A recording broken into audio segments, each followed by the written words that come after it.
എന്താണ് രാജിവെച്ച് പുറത്തേക്ക് പോവാണ്? അല്ല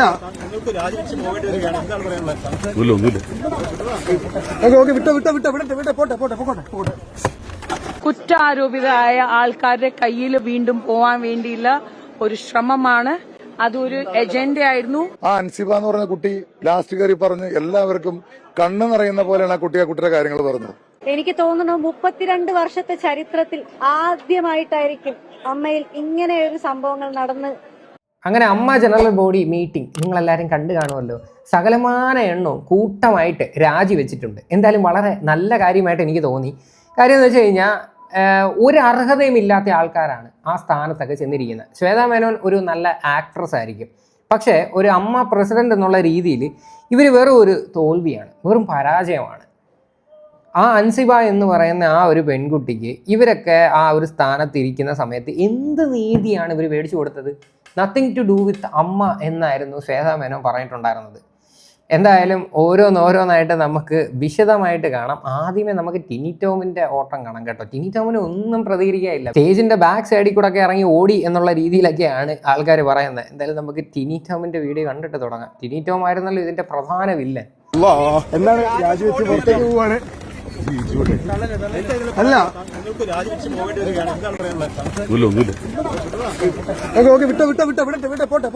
പോട്ടെ.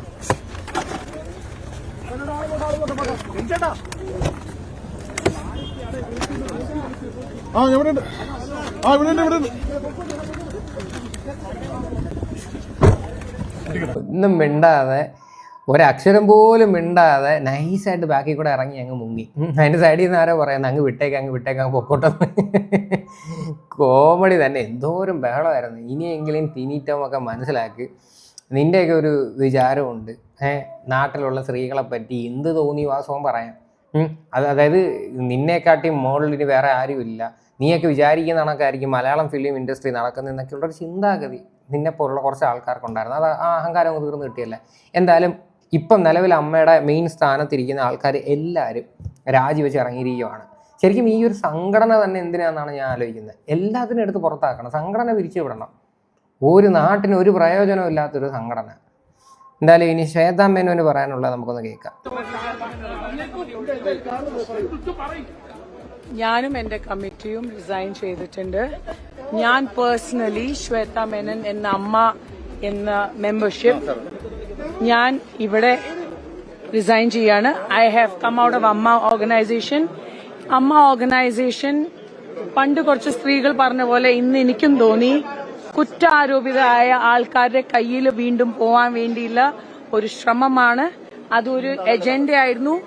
ആദ്യം അവിടെ പരാതിയായിട്ട് വരുന്നവരുടെ പരാതി പരിഗണിക്കുക. അതൊരു ബേസിക് മാന്യതയാണ്.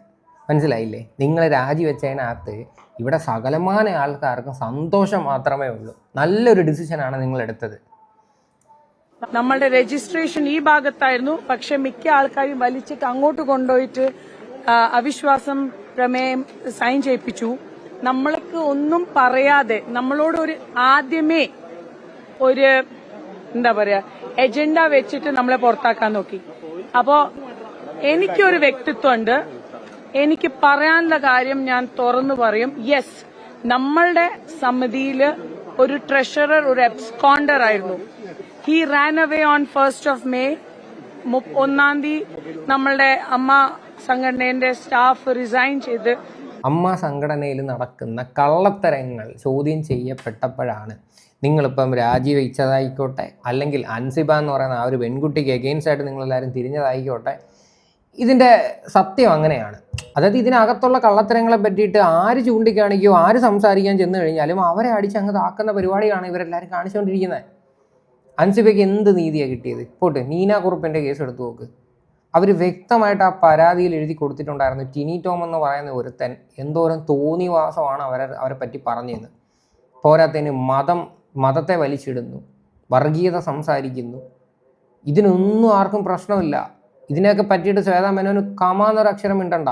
ശ്വേതാ മേനോനെ സപ്പോർട്ട് ചെയ്യുന്ന വേറെ കുറെ ആൾക്കാർ മറ്റേ പുറത്താക്കിയപ്പെട്ടപ്പോ ലേബറിലും പോലീസിലും കംപ്ലൈന്റ് ചെയ്തപ്പോ ഒരു മെയിലും കൊടുക്കാതെ, ഒരു അറിവുമില്ലാതെ, കമ്മിറ്റി ഒന്നും അറിയാതെ ഇവര് റിസൈൻ ചെയ്ത് മറ്റേ മൂപ്പര് ഓടിപ്പോയി എന്ന് തന്നെ ഞാൻ പറയുള്ളൂ.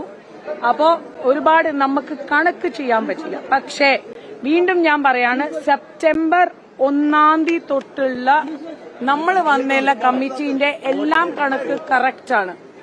അതിന്റെ മുമ്പേ ബാബുരാജേട്ടൻ ചെയ്ത കമ്മിറ്റീന്റെ ഒരുപാട് കുഴപ്പങ്ങളുണ്ട്.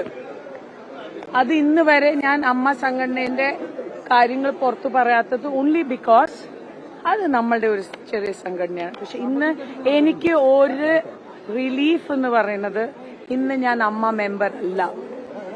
ഇന്ന് ഞാൻ അമ്മ മെമ്പർ ഇല്ലാത്തതുകൊണ്ട് എനിക്ക് തുറന്ന് പറയാനുള്ള ഒരു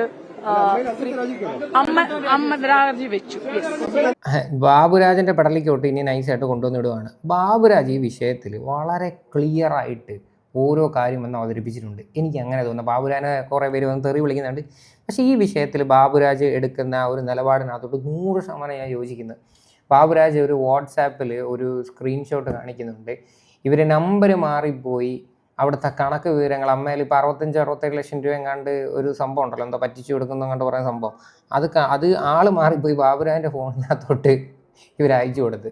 ബാബുരാജ് അടുത്ത് സ്ക്രീൻഷോട്ട് എടുത്ത് വെച്ചിട്ടുണ്ടായിരുന്നു. അതിനകത്ത് ഇവരുടെ ചിലവും കാര്യങ്ങളും എല്ലാം എഴുതി ചേർക്കുന്ന കള്ളത്തരത്തിനെ പറ്റിയിട്ട് പുള്ളിക്കാരൻ ചൂണ്ടിക്കാണിച്ചിട്ടുണ്ട്. നിങ്ങളൊന്ന് ആലോചിച്ച് നോക്ക്. അമ്പലത്തിൻ്റെ കയ്യിൽ നിന്ന് 65 ലക്ഷം രൂപ മേടിക്കുന്നു. അമ്പലത്തിനൊക്കെ എന്തിനാണ് പ്രൊമോഷൻ എന്ന് എനിക്ക് മനസ്സിലാവുന്നില്ല. ഭക്തജനങ്ങളുടെ പൈസ എടുത്തിട്ടാണ് പ്രൊമോട്ട് ചെയ്യാനായിട്ട് നിൽക്കുന്നത്. എന്ത് വിവരം കെട്ട ആൾക്കാരാണെന്ന് ഇതിൽ നിന്നൊക്കെ മനസ്സിലാക്കാന്നേ ഉള്ളൂ. അത് മാത്രമല്ല, സിനിമാക്കാരുടെ കയ്യിലൊക്കെ അത്യാവശ്യത്തിൽ കൂടുതൽ പൈസ ഇല്ലേടേ. എന്തിനാണ് നീയൊക്കെ നാട്ടുകാരുടെ കയ്യിൽ നിന്ന് വാങ്ങിക്കുന്നത്? കോടിക്കണക്കിന് രൂപയാണ് ഒരു സിനിമയിൽ നിന്ന് ഓരോ നടന്മാർക്ക് കിട്ടുന്നത്. പ്രധാനപ്പെട്ട നടന്മാരുണ്ടല്ലേ, അവരുടെ കയ്യിൽ നിന്ന് വാങ്ങിക്കും. ഇനി ബാബുരാജ് പറയാൻ നമുക്കൊന്ന് കേൾക്കാം. ഇതൊരു ചാരിറ്റബിൾ സൊസൈറ്റി ആക്ടിന്റെ കീഴിൽ രജിസ്റ്റർ ചെയ്തിട്ടുള്ളതാണ്. അപ്പോൾ അങ്ങനെ ഒരു ജനറൽ ബോഡി വിളിക്കണമെങ്കിൽ തീർച്ചയായിട്ടും ആ ജനറൽ ബോഡിയിൽ ഇതിനകത്ത് പറയുന്നുണ്ട് 21 ദിവസം മുമ്പ് നോട്ടീസ് കൊടുക്കണം. മിനിമം റിക്വയർമെന്റ് ആണ്. ഇവിടെ ഇതുവരെ ഞങ്ങൾക്ക് ഒരു നോട്ടീസ് കിട്ടിയിട്ടില്ല. 1. 2, ഇന്നിവിടെ പാസ്സാക്കാൻ നിന്ന കണക്കുകൾക്ക് ട്രഷറർ റേറ്റില്ല, കണക്കുകൾ ശരിയല്ല. അതുപോലെ തന്നെ റിപ്പോർട്ട് പാസ്സായില്ല. അവർ പല പ്രാവശ്യം കെഞ്ചി ചോദിച്ചിട്ടും ഒരംഗം പോലും, ആദ്യം ഒരു 10 പേര് കൈവക്കി, പിന്നീട് ഒരംഗം പോലും കൈവക്കിയില്ല. അപ്പൊ നിങ്ങൾക്ക് ഊഹിക്കാവുന്നുള്ളൂ എന്താണ് ഇവർ ചെയ്തു വെച്ചിരിക്കുന്നത്. ഇത്രയും നാൾ ഇവര് ലേഡീസ് കാർഡ് ഇറക്കി കളിക്കായിരുന്നു. എന്തെങ്കിലും പറഞ്ഞാൽ ഉടനെ തന്നെ സ്ത്രീകളാണ് ഞങ്ങൾക്ക് അങ്ങനെ. അത് പക്ഷേ അത് ഇവിടെ തന്നെ അയ്യോ, ലേഡീസ് കാർഡൊന്നും ഇറക്കിയെന്നൊന്നും പറയല്ലേ. ഒരു സ്ത്രീക്ക് ഇവിടെ നീതി കിട്ടാതെ കിടന്ന് അലഞ്ഞിട്ട് തിരിഞ്ഞു നോക്കാത്ത ആൾക്കാരാണ് സ്ത്രീകളുടെ സുരക്ഷതയെ പറ്റിയിട്ടൊക്കെ വന്ന് സംസാരിക്കുന്നത്. ശ്വേതാ മേനോൻ ഈ ഒരു പൊസിഷനിലോട്ട് വരുന്ന സമയത്ത് ഒരുപാട് ആൾക്കാർക്ക് പ്രതീക്ഷ ഉണ്ടായിരുന്നു. ഒരുപാട് ആൾക്കാർക്ക് നീതി കിട്ടും, അല്ലെങ്കിൽ എന്തെങ്കിലുമൊക്കെ ഇഷ്യൂ ഉണ്ടെങ്കിൽ ഇവർക്ക് സോൾവ് ചെയ്യാനുള്ള കഴിവുണ്ടെന്നൊക്കെ. പക്ഷേ ഇവർ കയറിയതിന് ശേഷം ഇവിടെ എന്താ സംഭവിച്ചത്? ഒരു മാങ്ങാത്തൊലി നടന്നില്ല. ബാക്കിയുള്ളവരെയും കൂടെ വെറുപ്പിച്ചതേ ഉള്ളൂ. ിട്ടുണ്ട്. ആ അൻസിബ എന്ന് പറഞ്ഞ കുട്ടി ലാസ്റ്റ് കയറി പറഞ്ഞ് എല്ലാവർക്കും കണ്ണ് നിറയുന്ന പോലെയാണ് ആ കുട്ടിയുടെ കാര്യങ്ങൾ പറഞ്ഞത്. അപ്പൊ ഇത്രയും സ്ത്രീകൾക്ക് തന്നെ ഇത്രയധികം ഉപദ്രവം നടത്തിക്കൊണ്ടിരുന്ന ഈ ഒരു കമ്മിറ്റി അവര് തന്നെ രാജിവെച്ചു പോവുകയാണ് ഉണ്ടായത്. ഒരാളുമില്ലല്ലോ കുറ്റാരോപിതർ. നിങ്ങൾ ഒരാളെ പറയും, ശ്വേതയ്ക്ക് എന്തും പറയാം. അവരിവിടെ അതിന് മറുപടി നിങ്ങൾ അൻസിബ പറഞ്ഞ എന്താന്ന് കേട്ടാ മതി. ട്രഷറർ ഉണ്ണി ശിവപാൽ എന്താന്ന് പറഞ്ഞ കേട്ടോ. നമ്മളോട് പറഞ്ഞ തന്നെ കാര്യങ്ങൾ ഒരാൾക്കും മിണ്ടാനുണ്ടായില്ലല്ലോ. ആ കുട്ടിയുടെ കാര്യം പരാതി കേൾക്കേണ്ട ആരായിരുന്നു? ശ്വേതയായിരുന്നു. നത്തിങ് ടു ഡു വിത്ത് അമ്മ എന്ന് പറയുന്ന ഒരു പ്രസിഡന്റിനെ കൊണ്ട് എങ്ങനെ ഇവിടെ സ്ത്രീകൾക്ക് കിട്ടും? വളരെ സത്യമല്ലേ. അതായത് നത്തിങ് ടു ഡു വിത്ത് അമ്മ, അതായത് ഇവർക്ക് ആ ഒരു വിഷയത്തിൽ ഇവർക്ക് അറ്റ്ലീസ്റ്റ് ആ അൻസിബയെ ഒന്ന് കേൾക്കാൻ പോലും ഇവരൊന്നും കൂട്ടാക്കിയിട്ടില്ല. നേരെ മറിച്ചിട്ട് അവർക്കെതിരെ കള്ളക്കേസ് കൊടുക്കുന്ന ടീമുകളുടെ കൂടെ കൂട്ട് നിൽക്കുക, ഇങ്ങനെയൊക്കെയുള്ള പരിപാടികളായിരുന്നു കാണിച്ചുകൊണ്ടിരുന്നത്. കഷ്ടം തന്നെ. ശരിക്കും പറഞ്ഞാൽ ഈ ഒരു സംഘടന തന്നെ വേസ്റ്റാണ്. TV തുറന്നു നോക്കാൻ പറ്റാത്തൊരവസ്ഥയിലോട്ട് പോകും. മെയിൻ സ്ട്രീം ചാനലുകാരുടെയൊക്കെ ഏറ്റവും വലിയ രീതിയിലുള്ള ചർച്ച എന്ന് പറയുന്നത് അമ്മയ്ക്കകത്ത് നടക്കുന്ന സംഭവമാണ്. ഇവിടെ അങ്ങനെ സ്ത്രീകൾക്കവിടെ വേണ്ടത്. ഇവിടെ നമുക്ക് എല്ലാവരുടെയും കാര്യം നമുക്കറിയാം. ഓൾറെഡി തന്നെ നമുക്ക് പലതും ഫേസ് ചെയ്യുന്നതാണ്. അപ്പൊ അങ്ങനെ ഒരു സ്ത്രീ എന്നുള്ളൊരു ഇതുകൊണ്ട് മാത്രം മുന്നോട്ട്. ഇന്ന് ഞാൻ നോക്കുമ്പോ കുക്കും ശ്വേതയും ഒരൊറ്റ കെട്ട്, ഒരു ബെഞ്ച്, ഒരു കാര്യത്തില് ഭയങ്കര ഐക്യം. കപടമല്ല ഇവരെ കാണിക്കുന്നത്. അങ്ങനെ അത് മുന്നോട്ട് കൊണ്ടുപോകാൻ പറ്റില്ല. അപ്പൊ ഇപ്പൊ നല്ല ആൾക്കാരുടെ കമ്മിറ്റി വന്നിട്ടുണ്ട്. ഈ പുതിയ ഇടവ കമ്മിറ്റിയില് രമേശ് പിഷാരടി ലീഡ് ചെയ്യുന്ന ഗംഭീരമായ കമ്മിറ്റി വന്നിട്ടുണ്ട്. അതിനകത്ത് ഗണേഷ് കുമാറൊക്കെ ഉണ്ട്. എനിക്കറിയില്ല, ലിസ്റ്റ് അവർ വരുമ്പോ പറയും. ഞാനില്ല 4 കേസുകളാണ് ഉള്ളത്. ഇതെല്ലാം അമ്മയിൽ ചെയ്തതിന്റെ കാര്യമോ? ടിനി ടോമും അൻസിബയും തമ്മിലുള്ള കേസ് ഉണ്ടെങ്കിൽ ഞങ്ങളൊക്കെ ഉണ്ടെങ്കിൽ ഒറ്റ പ്രാവശ്യം കൈകൊടുത്ത് വിരിയിക്കവരെ കൊണ്ട്. അതുകൊണ്ട് അതിനകത്ത് എണ്ണ ഒഴിച്ച് നീട്ടിച്ച് കോടതിയിലേക്ക് കൊണ്ടുപോയില്ല. ഇത് അവരെല്ലാം സ്വന്തം കാര്യങ്ങൾക്ക് വേണ്ടി, സ്വന്തം ലാഭത്തിന് വേണ്ടി ചെയ്ത കാര്യങ്ങളാണ് കാണുന്നത്. 67 ലക്ഷം രൂപയുടെ കണക്ക് എനിക്ക് തെറ്റി അയച്ചു. ആ 67 ലക്ഷം രൂപയുടെ കണക്ക് ഇവിടെ കിട്ടിയിട്ടില്ല. കഴിഞ്ഞ കുടുംബസംഗമം നടത്തി 67 ലക്ഷം രൂപയുടെ ഞാൻ വേണ്ടി ഇതിനകത്ത് കാണിച്ചു തരാം. മനസ്സിലായില്ലേ? അപ്പൊ ഇതൊക്കെ ചോദിക്കുമ്പോഴാണ് പ്രശ്നം. മനസ്സിലായ? അപ്പൊ സ്ത്രീകളുടെ കാർഡ് എന്നും പറഞ്ഞിട്ട് ഇങ്ങനെ പറയുന്നത് ശരി. അതെ, 67 ലക്ഷം രൂപയുടെ കണക്ക് കിട്ടിയിട്ടില്ല. ഇത് ചാർട്ട് അക്കൗണ്ടിന്റെ അവരൊക്കെ അയച്ചിട്ട് ദൈവത്തിന്റെ ശക്തി കൊണ്ട് എനിക്ക് വന്നതാ. ഇവര് തന്നെ തെറ്റി എനിക്ക് അയച്ചു തന്നത്. അല്ല, ലാലേട്ടൻ പറഞ്ഞല്ലോ ജനറൽ ബോഡി എന്ത് തീരുമാനിക്കുന്നു അതിന്റെ കൂടെ ഞാൻ നിൽക്കും എന്നാണ് അദ്ദേഹം പറഞ്ഞത്. ഇപ്പൊ സംഘടന നന്നായിട്ട് പോകണം. കേട്ടല്ലോ, ഇതാണ് ബാബുരാജ് പറഞ്ഞത്. പുള്ളി ഈ വിഷയത്തിൽ പറഞ്ഞ നിലപാടിനകത്തോട്ട് നിങ്ങൾ യോജിക്കുന്നില്ലേ? പുള്ളിയെങ്കിലും അറ്റ്ലീസ്റ്റ് ഇങ്ങനെ വോയിസ് റൈസ് ചെയ്ത് സംസാരിച്ചില്ലേ? അത് തന്നെ ഒരു വലിയൊരു കാര്യം. എന്തെങ്കിലുമൊക്കെ പ്രശ്നങ്ങൾ ആദ്യ സമയത്ത് ഉണ്ടായിരുന്നെങ്കിൽ നിങ്ങൾക്ക് ഇതിൻ്റെ അകത്ത് തന്നെ വെച്ച് സോർട്ട് ചെയ്യാമായിരുന്നു. പക്ഷേ ഇത് നിങ്ങളെല്ലാവരും കൂടിയാണ് ഈ ഒരു വിഷയം വഷളാക്കിയത്. ഇനി എന്തായാലും നമ്മുടെ അൻസിബയ്ക്ക് പറയാനുള്ളത് കേൾക്കാം. പുള്ളിക്കാരത്തി സത്യം പറഞ്ഞു കഴിഞ്ഞാൽ സമ്മതിച്ചു കൊടുക്കണം കേട്ടോ, ഒറ്റയ്ക്ക് നിന്ന് ഫൈറ്റ് ചെയ്ത്. എനിക്ക് തോന്നുന്നു 32 വർഷത്തെ ചരിത്രത്തിൽ ആദ്യമായിട്ടായിരിക്കും അമ്മയിൽ ഇങ്ങനെ ഒരു സംഭവങ്ങൾ നടന്ന് കണ്ടതും ഇത്തരത്തിൽ എല്ലാ കാര്യങ്ങളും വിശദമായി മെമ്പേഴ്സിനെ അറിയിക്കുകയും ചെയ്തിട്ടുണ്ടാവുക. അതിൽ ഒരുപാട് സന്തോഷമുണ്ട്. ഇത്രയും മെമ്പേഴ്സ് പാർട്ടിസിപ്പേറ്റ് ചെയ്തിട്ടുള്ളതും ആദ്യമായിട്ടായിരിക്കും എന്നാണ് എനിക്ക് തോന്നുന്നത്. എല്ലാവരുടെയും അവരവരുടെ അഭിപ്രായങ്ങൾ കൃത്യമായിട്ട് രേഖപ്പെടുത്തിയ ഒരു കൃത്യതയുള്ള ജനറൽ ബോഡി ആയിരുന്നു ഇന്ന് നടന്നത്. ഈ സമിതി, കഴിഞ്ഞ ഭരണസമിതി രാജിവെച്ചതിന് എങ്ങനെയാണ് അതിനോടുള്ള പ്രതികരണം? കഴിഞ്ഞ ഭരണസമിതിക്ക് കൃത്യമായിട്ടുള്ള വരവ് ചെലവ് കണക്കുകൾ ഈ ജനറൽ ബോഡിയിൽ കാണിക്കാൻ പറ്റിയിട്ടില്ല. അത് ഒരുപാട് തവണ ആ കമ്മിറ്റി അംഗങ്ങൾ ചോദിച്ചുകൊണ്ടിരിക്കുകയായിരുന്നു, ഞങ്ങൾക്ക് 45 ദിവസം തരാമോ, ഒരവസരം കൂടെ തരാമോ എന്നൊക്കെ.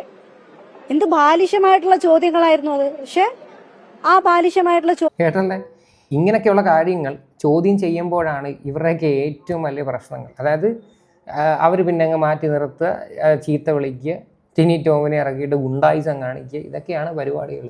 ടിനി ടോം എന്തായാലും അങ്ങ് ഈ ഒരു വിഷയത്തിൽ എക്സ്പോസായി. ടിനി ടോമിൻ്റെ ഒരു തനി സ്വഭാവം ജനങ്ങൾക്ക് മനസ്സിലായി. എന്തായാലും ഇപ്പോൾ ഉള്ള ആൾക്കാരെല്ലാവരും രാജിവെച്ചതിൽ ഒരുപാട് സന്തോഷമുണ്ട്. ഇനി ദൈവത്തെ ഓർത്ത് പറ്റുകളെ ഒന്നും ആ പരിസരത്ത് പോലും അടുപ്പിക്കരുത്. ചോദ്യങ്ങളൊന്നും ജനറൽ ബോഡിയിൽ വിലപ്പോയില്ല എന്നുള്ളത് തന്നെയാണ് സത്യം. വരവ് ചെലവ് കണക്കുകളുടെ കൃത്യത കുറവ് തന്നെയാണ് ആദ്യമായിട്ട് ഒരു പ്രധാന ഇഷ്യൂ ആയിട്ട് നിലനിന്നിരുന്നത്. അതുപോലെ തന്നെ നീന കുറുപ്പ് ചേച്ചിയുടെ കുറച്ച് പ്രശ്നങ്ങളുണ്ടായിരുന്നു, ഞാൻ ഉന്നയിച്ച കാര്യങ്ങളുണ്ടായിരുന്നു.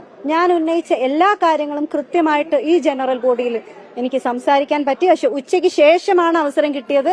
ആ അവസരം തന്നെ ചോദിച്ചു വാങ്ങിച്ചതാണ്. അത് അമ്മയിലെ ഓരോ മെമ്പേഴ്സിനോട് ഞാൻ നന്ദി പറയാണ് എനിക്ക് അങ്ങനെ ഒരു അവസരം ഉണ്ടാക്കി തന്നതിന്. കാരണം ഉച്ചവരെ എനിക്ക് അങ്ങനെ ഒരു അവസരം തരാൻ തയ്യാറായിരുന്നില്ല ഈ കമ്മിറ്റിയല്ല ഇതുവരെ ഉണ്ടായിരുന്ന കമ്മിറ്റി. പക്ഷെ ഇവിടെയുള്ള ഓരോ വ്യക്തിയും എന്റെ കൂടെ നിന്നു. എനിക്ക് സംസാരിക്കാൻ വേണ്ടിയുള്ള അവസരം അവരുണ്ടാക്കി തന്നു. ഞാൻ സംസാരിക്കുകയും ചെയ്തു. എന്തെല്ലാം കാര്യങ്ങളാണോ ഞാൻ മുന്നേ മീഡിയയുടെ മുന്നിൽ വന്ന് പറഞ്ഞിരുന്നത്, അതേ കാര്യങ്ങൾ തന്നെയായിരുന്നു എനിക്ക് അമ്മയിലും പറയാനുണ്ടായിരുന്നത്. അതുപോലെ തന്നെ വരവ് ചെലവ് കണക്കുകളുടെ കാര്യത്തിൽ കൃത്യത കുറവ് ഞാൻ ആദ്യം മുതലേ ചൂണ്ടിക്കാണിക്കുന്നുണ്ടായിരുന്നു. ആ കാര്യങ്ങളും കൃത്യമായി ഏതൊക്കെ വിഷയങ്ങളിലാണ് ആരൊക്കെയാണ് ഉൾപ്പെട്ടിരുന്നതെന്ന് കൃത്യമായിട്ട് ഞാൻ അമ്മയിലെ ഇന്നത്തെ ജനറൽ ബോഡിയിൽ ഞാൻ പറയുകയുണ്ടായിട്ടുണ്ട്. അപ്പൊ അത് പറയാൻ പറ്റിയതിലുള്ള ഒരു സമാധാനമുണ്ട് എനിക്ക്. നീതി കിട്ടിയെന്ന് കരുതുന്നു അൻസിബ? ഉറപ്പായിട്ടും. കാരണം നമുക്കറിയാം, ഒരു നീതിന്യായ വ്യവസ്ഥയിൽ നമ്മൾ മുന്നോട്ട് പോകുമ്പോൾ ഒരുപാട് പ്രൊസീജിയേഴ്സ് ഉണ്ടല്ലേ. ആ ഒരുപാട് പ്രൊസീജിയേഴ്സ് തരണം ചെയ്ത് വേണം ആ നീതി എനിക്ക് ലഭിക്കാൻ. ആ നീതിക്കായി ഇനിയും ഞാൻ മുന്നോട്ട് പോകും എന്നുള്ളത് സത്യം തന്നെയാണ്. ഞാൻ അതിൽ നിന്ന് ഓക്കെ. അപ്പം എന്തായാലും ഈ പുള്ളിക്കാരത്തേക്ക് ആ ഒരു നീതി കിട്ടിയിട്ടുണ്ട്. ഇതിനകത്ത് പറഞ്ഞൊരു സ്റ്റേറ്റ്മെൻറ്റ് നിങ്ങൾ ശ്രദ്ധിച്ചോ? അതായത് സ്റ്റിൽ ഇപ്പം നടന്ന ആ ഒരു ജനറൽ ബോഡി മീറ്റിങ്ങിൽ പോലും അൻസിബയ്ക്ക് സംസാരിക്കാൻ ഒരു അവസരം ഇവരാരും കൊടുക്കുന്നില്ലായിരുന്നു. പുള്ളിക്കാരത്തി നൈസായിട്ട് മാറ്റി എടുത്തു. കാര്യം പുള്ളിക്കാരത്തി വാ തുറന്നു കഴിഞ്ഞാൽ കള്ളത്തരങ്ങൾ പൊടി, മനസ്സിലായില്ലേ? അതാണ് സംഭവം. ഇനി നമ്മുടെ ഒരു പ്രധാന നടിയുണ്ട്, ആ നടിയെ കാണാതെ നിങ്ങൾ ആരും പോകരുത്. പറഞ്ഞിട്ടെ, ഞാനൊരു ഫേസ്ബുക്ക് പോസ്റ്റ് എഴുതി. ഫുൾ പോസ്റ്റ് എന്താണ് എന്ന് പോലും മനസ്സിലാക്കാണ്ട് നിങ്ങളടക്കമുള്ള മെയിൻ മീഡിയാസ് ഏത് രീതിയിലാണ് വളച്ചൊടിച്ച് ഇതിനെ കൊണ്ടുവന്നിട്ടുള്ളത്. അപ്പോ ഇത്തരം ഗൂഢാലോചനകൾ മറ്റുള്ളവർ വിശ്വസിക്കുന്നതിന് പിന്നിൽ ഈ നാട്ടിലെ മെയിൻ മീഡിയാസ് ഞങ്ങളൊക്കെ നിങ്ങളെ സപ്പോർട്ട് ചെയ്യുന്നുണ്ട്, നിങ്ങൾ ഞങ്ങളെ സപ്പോർട്ട് ചെയ്യുന്നുണ്ട്. പക്ഷെ പണ്ട് ബിഗ് ബോസിൽ നിന്ന് മറ്റേ ബുള്ളറ്റിനകത്ത് കൊണ്ടുപോയ അതേ സാരി പോലെയാണ് എനിക്ക് ഫീൽ ചെയ്യുന്നത്. ഇതുപോലെ ഒരു സ്ത്രീ എൻ്റെ ലൈഫിൽ ഞാൻ കണ്ടിട്ടില്ല. ഭയങ്കര കുലസ്ത്രീ ചമഞ്ഞ് ഞാനങ്ങ് അങ്ങ് പെർഫെക്റ്റ് ആണ്, എന്നെ വെച്ച ആരുമില്ല എന്ന ചിന്താഗതിയും കൊണ്ട് നടക്കുന്ന ഒരു വ്യക്തി. ഇവർക്കെതിരെ വളരെ സീരിയസ് അലിഗേഷൻ പുറത്ത് വന്നിട്ട് പോലും ഇവർ എന്നൊരു അക്ഷരം വേണ്ടിയിട്ടില്ല. കഥ എഴുതി കൊടുക്കാമെന്ന് കണ്ട് പറഞ്ഞിട്ട് 6 കയ്യിൽ നിന്ന് 10-20 ലക്ഷം രൂപ കണ്ട് വാങ്ങിയിരിക്കുന്നത്. ആ പൈസ പോലും നിലവിൽ ഇതുവരെയും തിരിച്ചു കൊടുത്തിട്ടില്ല. എന്നിട്ട് പൈസ പറ്റി ചോദിക്കുമ്പോൾ ഏത് പൈസ, അതാരാ എന്നാണ് ഇവർ ചോദിക്കുന്നത്. എന്ത് നിലപാടുണ്ട് ഇവർക്ക്, എന്ത് നാണമുണ്ട് ഇങ്ങനെ വന്ന് സംസാരിക്കാനായിട്ട്?